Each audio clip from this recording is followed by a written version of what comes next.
So now we're going to talk about basic self-defense applications. Like, we start with simple wrist grabs or pulls and pushes, and the idea behind. And I have Tyler here. He is twice as strong as I am, which is perfect. When it comes to that, again, it is not so much what you do, but it's how you do it that makes the difference. And it's like we talked about the stance, and I have my stance, and rule number one in self-defense: the attacker is always stronger.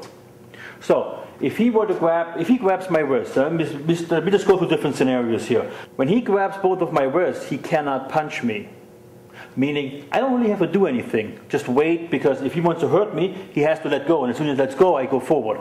That's part of the training. The first principle: the way is free, move forward. So he lets go, I go in.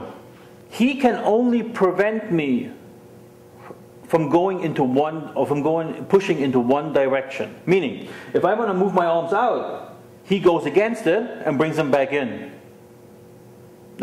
If I go in, then he pulls them out. He can only do one way. And I can use that. Again, he's stronger, I can use that. I push out, he goes in. Now then I switch quickly, I catch him right down there, and I have one free to attack. And it's very simple. Let's see if we can get this on the camera. I push out, he pushes in, I use his push, grab him the wrist here, this one rolls out and strikes right there. Very simple. Here's now a question for you. How strong, or does it matter how strong the attacker is compared to me? How strong he actually is the answer. How strong he is, I decide, not he. And here's why. Let's say he grabs both of my arms, and now push me this way, and I resist. See, boy, he's really stronger. So I really push here, and now let's assume he uses 80–90% of his strength. And he's moving me this way. Here's now the same thing, same scenario. He pushes against it, and push against it. Push against it. What do you think now? How much percentage? Guess. He uses.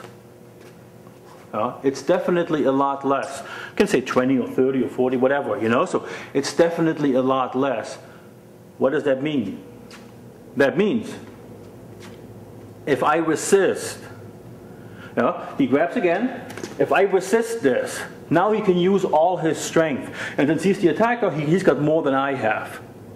But if I do not resist here, then he cannot use it. And therefore, it doesn't matter how strong he actually is.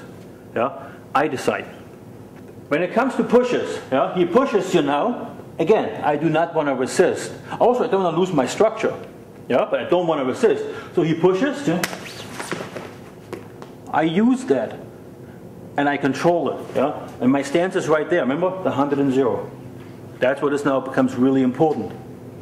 So if I stand sideways, and let's say, or a little bit this way, and he really surprises me with the push from the side of my, but I don't see it, then I go this way, yes. But see, the point is, I step, I use his energy to step, and I immediately face him. And from here, I can go in. I can do whatever I want.